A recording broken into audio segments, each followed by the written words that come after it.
അസ്സലാമു അലൈക്കും വറഹ്മത്തുള്ളാഹി. അൽഹംദുലില്ലാഹ് വസ്സലാത്തു വസ്സലാമു അലാ റസൂലില്ലാഹ് വഅലാ ആലിഹി വസ്വഹ്ബിഹി അജ്മഈൻ അമ്മാ ബഅദ്. ഈ പണത്തിനോടുള്ള മനുഷ്യൻ്റെ ആഗ്രഹം എന്ന് പറഞ്ഞാൽ അത് വളരെ ശക്തമാണ്.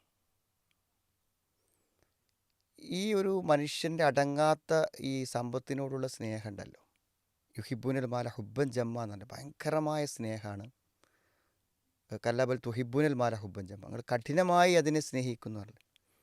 ഇത് ഈ അനന്തരാവകാശ സ്വത്തുക്കൾ വിഭജിക്കുന്ന സമയത്താണ് ഈ സ്വത്തിനോടുള്ള മനുഷ്യൻ്റെ അടങ്ങാത്ത സ്നേഹം പ്രകടമാകുക. അപ്പോൾ പലപ്പോഴും ദശാബ്ദങ്ങളോളം സഹോദരങ്ങളായി സ്നേഹിച്ച് ജീവിച്ച പല ആളുകളും ഈ അനന്തരാവകാശ സ്വത്തുക്കൾ വിഹിതം ചെയ്യുന്ന സമയത്ത് പരസ്പരം പിണങ്ങും. ചിലപ്പോൾ ആ പിണക്കം മരണം വരെയുള്ള പിണക്കായിരിക്കും. വളരെ ശ്രദ്ധാപൂർവമാണ് നമ്മൾ ഈ അനന്തരാവകാശത്തിൻ്റെ വിഹിതം വെക്കൽ നമ്മൾ ചെയ്യേണ്ടത്.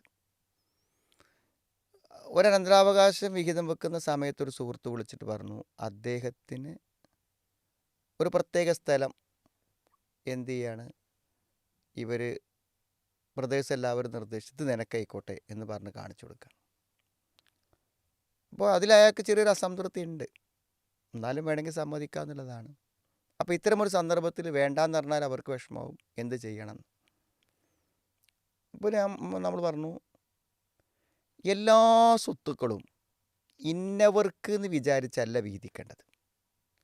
ഇത് ജ്യേഷ്ഠന്, ഇത് അനുജന്, ഇത് പെങ്ങൾക്ക്, അങ്ങനെയല്ല വീതിക്കേണ്ടത്. ഇപ്പം ഒരാണും രണ്ട് പെണ്ണും ഉണ്ടെന്നുണ്ടെങ്കിൽ എന്ത് ചെയ്യാം, ഒരാണും രണ്ട് പെണ്ണും ഉണ്ടെന്ന് വിചാരിക്കാം. അങ്ങനെ വരികയാണെങ്കിൽ ഇപ്പോൾ ആണിന് ഒരു 10 സെൻറ്റും രണ്ട് പെണ്ണുങ്ങൾക്കും 5 സെൻറ്റ് വീതവും കൊടുക്കുകയാണെങ്കിൽ ഈ മൂന്നെണ്ണത്തിനെയും വില കണക്കാക്കി ഒരേ മൂല്യം നിശ്ചയിച്ച് തുല്യമാക്കണം. അപ്പോൾ ഏത് കിട്ടിയാലും എല്ലാവരും സംതൃപ്തരാകുന്ന രൂപത്തിലായിരിക്കണം വിഹിതം വെക്കേണ്ടത്. എന്നിട്ട് പിന്നെ നമുക്ക് എന്ത് ചെയ്യാം, നറുക്കെടുക്കാം. അപ്പോൾ നറുക്കെടുക്കുമ്പോൾ ഏത് കിട്ടിയാലും പ്രശ്നമില്ല, നറുക്കെടുത്ത് വന്നതല്ലേ. അപ്പോൾ എല്ലാവരും എന്ത് ചെയ്യും, വില കണക്കാക്കുന്നിടത്തും എല്ലാ കാര്യങ്ങളും പറഞ്ഞിടത്തും അവർ സഹകരിക്കും. നേരെ വെച്ചത് എനിക്ക് കിട്ടേണ്ടതല്ല എന്നുണ്ടെങ്കിൽ അവിടെ വില കണക്കാക്കുമ്പോഴൊക്കെ പ്രശ്നങ്ങൾ വരും. അതുകൊണ്ട് ആ ഇന്നവർക്ക് എന്ന് പറഞ്ഞ ഓഹരി വയ്ക്കാതെ ആർക്ക് കിട്ടിയാലും അയാൾക്ക് തുല്യമായ സ്വത്ത് കിട്ടുന്ന രൂപത്തിലാണത് വിഹിതം ചെയ്യേണ്ടത്. അല്ലെങ്കിൽ എന്തു ചെയ്യും, അഭിപ്രായ ഭിന്നതകളും എപ്പോഴും മാനസിക വിഷമങ്ങളും ഉണ്ടാവും. മറ്റൊരു സന്ദർഭത്തിൽ എന്ത് ചെയ്യാണ്, എല്ലാവർക്കും തറവാട്ടിലെ വീട് അത് ഒരു വീടില്ലാത്ത ഒരു മോന് കൊടുക്കാം എന്നൊരഭിപ്രായം വന്നു. അപ്പോൾ അങ്ങനെ പൊതുവേ വാപ്പ മരിക്കുന്നത് വാപ്പയ്ക്ക് ഒരു ആഗ്രഹം ഉണ്ടായിരുന്നു. വാപ്പയ്ക്ക് വസിയത്ത് ചെയ്യാൻ പറ്റില്ലല്ലോ. അപ്പോൾ അത് കൊടുക്കണം. അപ്പോൾ മൂത്ത ജ്യേഷ്ഠനൊക്കെ പറഞ്ഞു, എന്നാൽ അത് അവന് വീട് അവന് കൊടുക്കാം എന്ന് പറഞ്ഞു. അപ്പോൾ പെങ്ങന്മാരൊരു പെങ്ങൾ മാത്രം പറയണത്, അങ്ങനെ വീട് അങ്ങനെ കൊടുക്കുക എന്നുള്ളത് എനിക്ക് സമ്മതിക്കണമെങ്കിൽ എനിക്ക് അളിയനോട് ഭർത്താവിനോടൊന്ന് ചോദിക്കണമെന്ന് പറഞ്ഞു. ഞാൻ ഭർത്താവിനോട് ചോദിക്കുന്നത്, നിനക്കുള്ള സ്വത്തല്ലേ, നിനക്ക് തീരുമാനിക്കാം, അല്ലെങ്കിൽ പറ്റില്ലായിരുന്നു. അപ്പോൾ പറഞ്ഞു, നന്നായിക്കോട്ടെ, വീടിന് വില കണക്കാക്കിയിട്ട് അവൾക്കുള്ള വിഹിതം മാത്രം കൊടുക്കാം, ബാക്കിയുള്ളവർക്കൊന്നും വീട് ഇവന് കൊടുക്കാൻ സമ്മതമാണല്ലോ.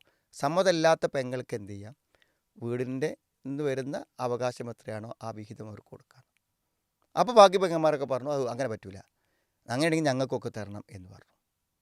അപ്പോൾ അവരൊക്കെ പൊതുവെ എന്തായിരുന്നു, കൊടുക്കുന്നവർക്ക് ഇഷ്ടപ്പെട്ടിട്ടല്ല, എല്ലാവരും കൊടുക്കുക എന്ന് പറഞ്ഞപ്പോൾ കൊടുക്കാൻ സമ്മതിച്ചു എന്ന് മാത്രം. ഇതും ഒരു പ്രശ്നമാണ്. കാരണം നമ്മൾ പൊതുവായിട്ട് എന്ത് ചെയ്യാം, അത് പള്ളി കൊടുക്കുക അല്ലെങ്കിൽ അത് ഇന്നാക്ക് കൊടുക്കാം എന്ന് പറയുമ്പോൾ ജ്യേഷ്ഠാനുജന്മം തമ്മിൽ പിണക്കം ഉണ്ടാവേണ്ട എന്ന് വെച്ചാൽ സമ്മതിക്കുന്നവരുണ്ടായിരിക്കും, ഉള്ളിൽ അവർക്ക് ഇഷ്ടമുണ്ടാവില്ല.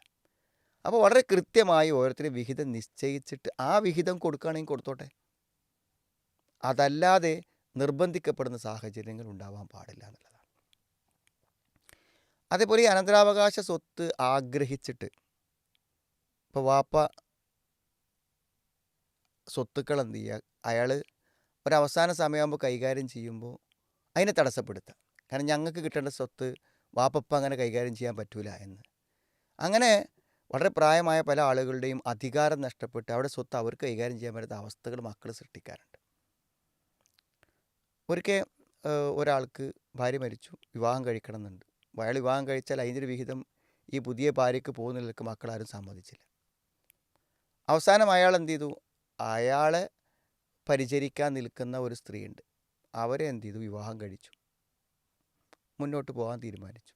അപ്പോൾ ഇതറിഞ്ഞപ്പോൾ എന്നിട്ട് ആ സ്ത്രീക്ക് എന്ത് ചെയ്തു? കുറച്ച് സ്വത്തൊക്കെ അയാൾ രജിസ്റ്റർ ചെയ്ത് കൊടുത്തു.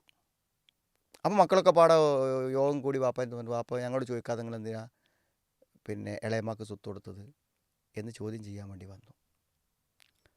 അപ്പോൾ അയാൾ മറുപടി പറഞ്ഞത്, ഞാൻ ആദ്യം മരിക്കും, അപ്പോൾ സ്വത്തൊക്കെ നിങ്ങൾക്ക് കിട്ടും എന്ന അടിസ്ഥാനത്തിലല്ലേ ഇപ്പോൾ നിങ്ങൾ ചോദിക്കാൻ വന്നത്. എന്നാൽ നിങ്ങളൊരു കാര്യം മനസ്സിലാക്കണം. മൂത്ത മകനോട് പറഞ്ഞു, നിനക്കും മരിക്കാലോ എൻ്റെ മുമ്പ്, അങ്ങനെയാണെങ്കിൽ എൻ്റെ സ്വത്ത് എനിക്ക് കിട്ടൂലേ, ഞാൻ വാപ്പയല്ലേ.